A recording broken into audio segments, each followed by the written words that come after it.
Hello guys, ನಾನು ಕೆಲವು ವಿಷಯಗಳನ್ನ ನಿಮ್ಮ ಹತ್ರ ಶೇರ್ ಮಾಡ್ಕೊಬೇಕಂತ ಅನ್ಕೊಂಡಿದ್ದೇನೆ. ಸೊ ಫಸ್ಟ್ ವಿಷಯ ಏನಪ್ಪ ಅಂತ ಹೇಳಿದ್ರೆ, ನನಗೆ ಅಪ್ಪ ಏನ್ ಮಾಡ್ತಾರೆ, ಡೈಲಿ ಕೆಲ್ಸಕ್ಕೆ ಹೋಗಿ ರಿಟರ್ನ್ ಬರ್ಬೇಕಿದ್ರೆ ನನಗೂ ಅಕ್ಕನಿಗೂ ಚಾಕ್ಲೇಟ್ಸ್ ಎಲ್ಲ ತರ್ತಾರೆ. ಅಂದ್ರೆ ಒಂದು 2-3 ಚಾಕ್ಲೇಟ್ಸ್ ಎಲ್ಲ ಹಿಂಗೆ ತರ್ತಾರೆ ಅಪ್ಪ, ಓಕೆನಾ.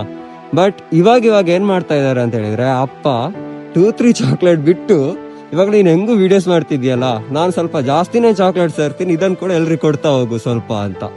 ಸೊ ನನಗೆ ಎಷ್ಟು ಖುಷಿ ಆಯ್ತು ಅಂತ ಹೇಳಿದ್ರೆ, ಲೈಕ್ ನಾನು ಯಾವ ವಿಡಿಯೋ ಹಾಕ್ತೇನೆ ಅವತ್ತಪ್ಪ ಕಾಲ್ ಮಾಡ್ತಾರೆ. ಕಾಲ್ ಮಾಡಿ ಇವತ್ತಿನ ಅವ್ರಿಗೆ ಚಾಕ್ಲೇಟ್ ಕೊಟ್ಟಿಯಲ್ಲ, ಇವ್ರಿಗೆ ಚಾಕ್ಲೇಟ್ ಕೊಟ್ಟಿಯಲ್ಲ, ನಾನು ನೋಡಿದೆ ವಿಡಿಯೋ, ನಾನು ಇದನ್ನ ಫ್ರೆಂಡ್ಸ್ ಎಲ್ಲ ಹೇಳ್ತಾವ್ರೆ ಅಂತ ಫುಲ್ ಪ್ರೌಡ್ ಆಗಿ ಹೇಳ್ತಾರೆ. ಸೊ ಫಾಲೋವರ್ಸ್ ಎಷ್ಟೇ ಇರಲಿ, ಎಷ್ಟೇ ಸಣ್ಣ ಕ್ರಿಯೇಟರ್ ಆಗಿರ್ಲಿ, ಬಟ್ ಫಸ್ಟ್ ನಿಮ್ಮ ಅಪ್ಪ ಅಮ್ಮನಿಗೆ ಖುಷಿ ಆದ್ರೆ ಮತ್ತೆ ಎಲ್ಲ ನಿಮಗೆ ಬೇರೆ ಏನು ಬೇಕಂತಿಲ್ಲ, ಓಕೆನಾ. ಇವಾಗ ಫಾಲೋವರ್ಸ್ ಮ್ಯಾಟರ್ ಆಗ್ತಿದ್ದಾರೆ. ಯಾಕೆ ಗೊತ್ತಾ, ನಾನು ಈ ತರ ಅಂದ್ರೆ ಇಲ್ಲಿ ಮೊಬೈಲ್ ಇಟ್ಕೊಂಡು ವಿಡಿಯೋ ಮಾಡ್ತಾ ಹೋಗೋದ್ರಿಂದ ಎಲ್ಲಿ ಹೋಗಿ ನಾನು ನಿಲ್ಸಿದ್ರು ನನಗೆ ಮೊದಲು ಕೇಳ್ತಾರೆ ಎಷ್ಟು ಫಾಲೋವರ್ಸ್ ಇದ್ದಾರೆ. ಇನ್ಸ್ಟಾ ಐಡಿ ಸರ್ಚ್ ಮಾಡ್ತಾರೆ. ನನಗೊಂದು 5-6 ಜನ ನನಗೊಂದು ರೀಸೆಂಟ್ ಆಗಿ ಅಂದ್ರೆ 3-4 ಡೇಸ್ ನಾನು ಎಲ್ಲಿ ಅಂಗಡಿಗೆ ಹೋಗಿ ನಿಲ್ಸಿದ್ರು ಪಕ್ಕ ಬಂದು ಕೇಳ್ತಾರೆ, ವಿಡಿಯೋ ಎಲ್ಲ ಮಾಡ್ತಿದ್ಯಾ, ವ್ಲಾಗ್ಸ್ ಮಾಡ್ತೀಯಾ, ಎಷ್ಟು ಫಾಲೋವರ್ಸ್ ಇದ್ದಾರೆ, ಹಿಂಗೆ ಅಂತ.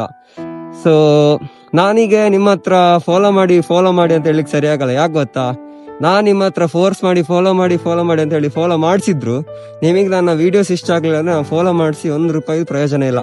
ನೀವಾಗೆ ನನ್ನ ವಿಡಿಯೋ ಇಷ್ಟ ಆಯ್ತು, ಇಲ್ಲ ನಂಗೆ ಫಾಲೋ ಮಾಡಿ ವರ್ತ್ ಅಂತ ನಿಮ್ಗೆ ಅನ್ಸ್ಕೊಂಡ್ರೆ ಮಾತ್ರ ನೀವು ಫಾಲೋ ಮಾಡ್ಬೇಕು. ಬಿಟ್ರೆ ನಾನ್ ನಿಮ್ಮ ಹತ್ರ ಫಾಲೋ ಮಾಡಿ ನಂಗೆ ಅಷ್ಟು ಫಾಲೋವರ್ಸ್ ಜಾಸ್ತಿ ಮಾಡಿ ಕೊಡಿ, ಈ ವಿಡಿಯೋಗೆ ಲೈಕ್ ಮಾಡಿ, ಆ ವಿಡಿಯೋ ಕಮೆಂಟ್ ಮಾಡಿ ಅಂತ ನಿಮ್ಮ ಹತ್ರ ಹೇಳಿದ್ರೆ ಅದು ಒಂಥರ ಸರಿ ಇರಲ್ಲ, ಓಕೆನಾ. ಯಾವಾಗ ನನ್ನನ್ನು ಫಾಲೋ ಮಾಡಿ ವರ್ತ್ ಅಂತ ಅನಿಸ್ತದೋ ಅವಾಗ ನನ್ನ ಫಾಲೋ ಮಾಡಿ, ಓಕೆನಾ. ಈ ಅಕೌಂಟ್ ಅಲ್ಲಿ ಫಾಲೋ ಬ್ಯಾಕ್ ಕೊಡಲ್ಲ ಅಂತ ನಿಮಗೆ ಏನಾದ್ರು ಬೇಜಾರಿದ್ರೆ ನಾನು ಲಿಟ್ರಲಿ ನಿಮಗೆ ಸಾರಿ ಕೇಳ್ತಾ ಇದ್ದೇನೆ. ಓಕೆ ಗೈಸ್, ಇಷ್ಟೇ. Bye, thank you, love you all.